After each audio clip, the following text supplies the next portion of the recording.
The world is telling you out there that you have to be good at one thing and not the other. Who sold you on that lie? If you really want to make success happen for you and you really want it to last, you're going to have to change it.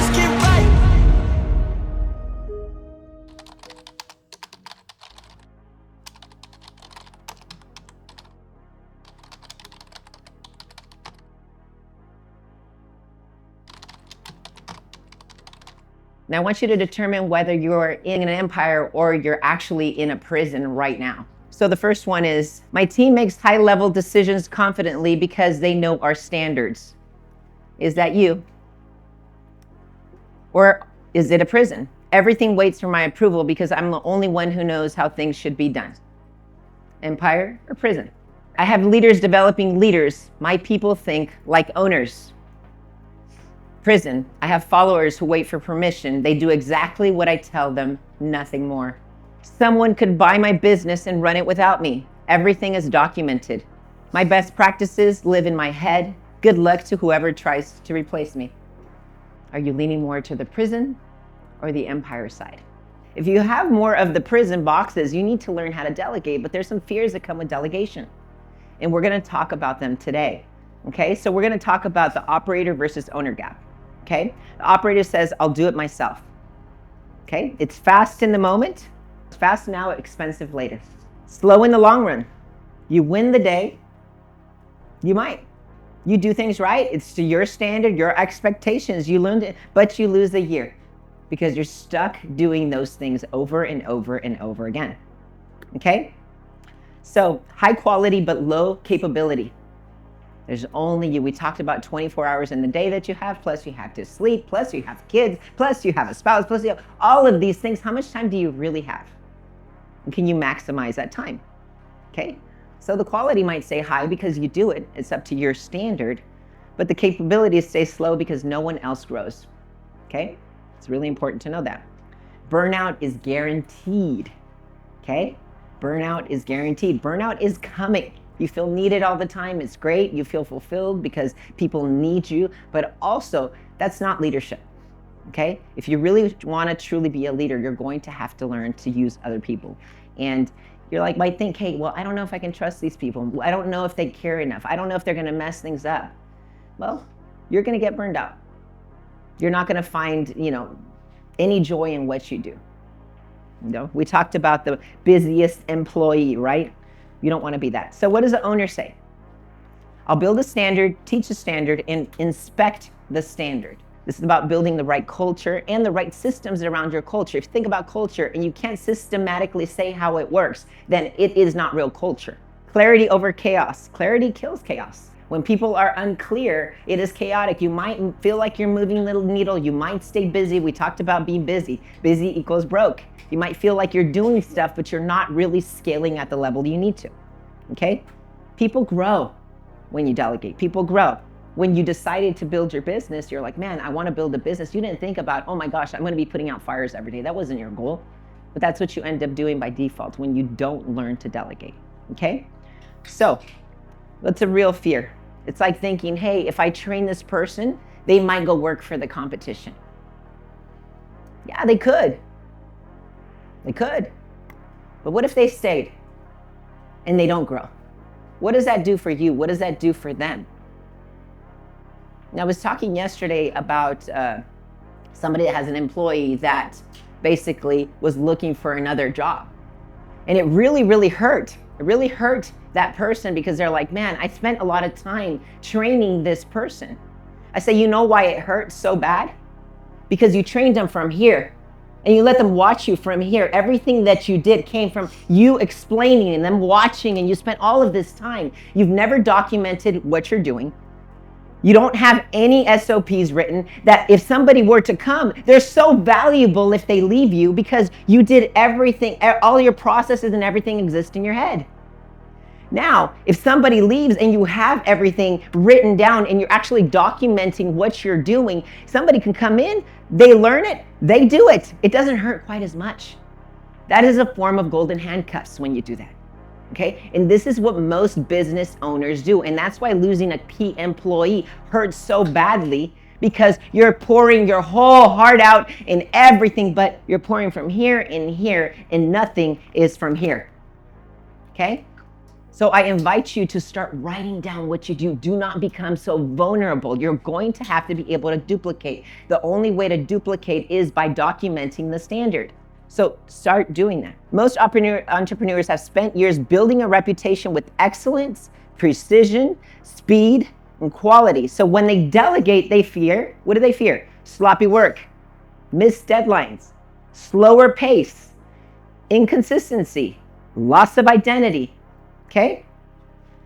So delegating feels like you're risking everything that you put your whole life into, and you don't want to let it go. And that's a problem, because it won't allow you to get to that next level. Okay? But the root cause isn't delegation, it's unstructured delegation. So I'm going to give you the steps on how to release control correctly. Okay? Is there casualties in everything you do? Yes. Is there risk? Yes. But with this, I'm going to show you how to have the minimum risk that you can possibly have. That is my goal. Okay? Now, nothing is guaranteed in life, but I'm going to get your odds are going to be very, very good if you do it this way. So most leaders hand off tasks without handing off standards. What's your biggest fear about delegating? Why don't you write it down? What's your biggest fear? Is it anything that I said? Hey, that reputation, losing that reputation, they're not going to do it right. Sometimes we take things back really fast. We're going to go into all of those things, okay? But what are you afraid of if you let go? Think about that. If you were to let go of something, I have a lot of spouses that work together, husbands and wives. And the thing is that the wife is stuck doing all the shit that the husband doesn't do. It happens. It happens. Oh, I'm not good at the CRM stuff, or I'm not good at the follow-up, or I'm not good at checking up on the customer. I'm not good. And they give it all to them. And the wife spends years and years and years doing all that shit work. But then all of a sudden she feels useful. And then she doesn't train anybody else to do it. And as the business grows, she's like, oh man, but I'm the best one to do it. And I don't know if I can let go. And she hates it. She hates it just as much as he hated it. And she has all these ideas and all these things. And her highest value of work is not in calling clients all the time or checking or setting appointments. It really isn't. Because she's grown and matured just as he's grown and matured in the business, but she's stuck doing those lower level activities just because she has a fear that somebody's going to handle a client wrong or whatever it is. That is the bottleneck. I'm going to be completely honest. Andy was the dreamer. I handled a lot of shit.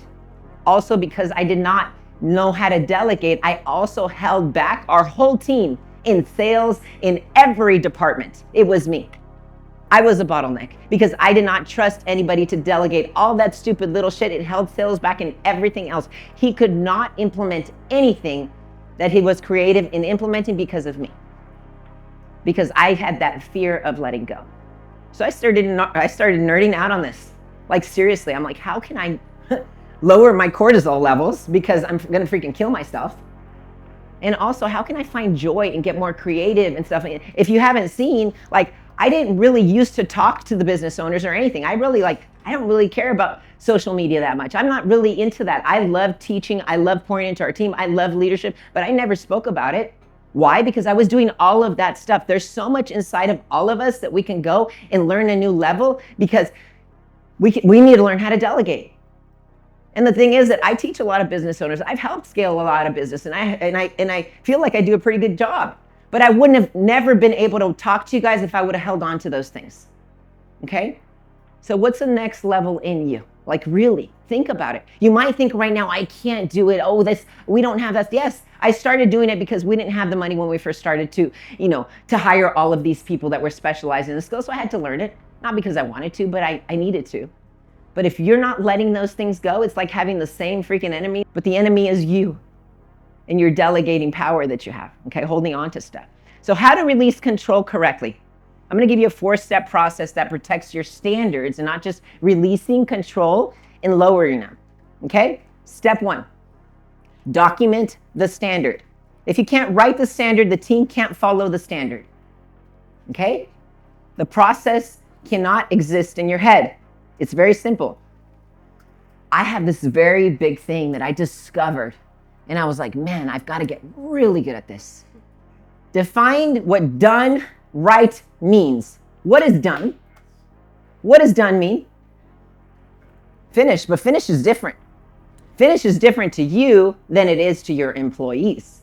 Because when you hand off a task and you tell them to do something, they're like, yeah, I did it, but that's not done to you.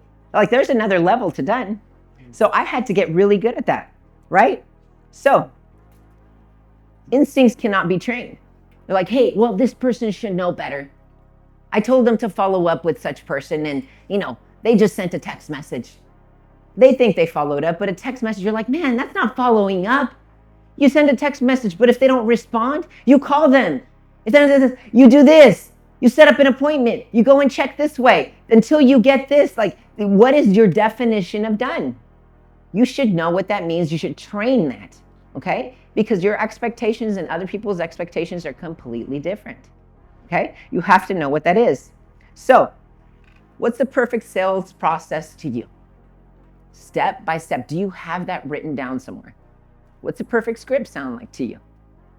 How many no's do you get? What do your objections sound like? All of that stuff. Do you know exactly what that means? When somebody calls somebody and they get something, like, do you listen to your phone calls? I had one of our coaches, and this was freaking brilliant, and I'm going to share it with our team later. So we have our calls recorded. We have our calls recorded on attention.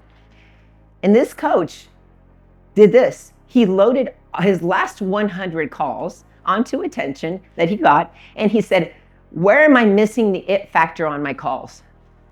I was like, holy shit, this is freaking brilliant. And it told him exactly what he's doing on his calls, where he's losing the confidence and the sales ability and his objection handling, all this stuff. And I was like, holy shit, I need this right now. It's so awesome. Like, we're going to train on this, by the way. It is freaking, I think everybody needs to do it. That was brilliant. I'm going to show it to you guys. It's crazy.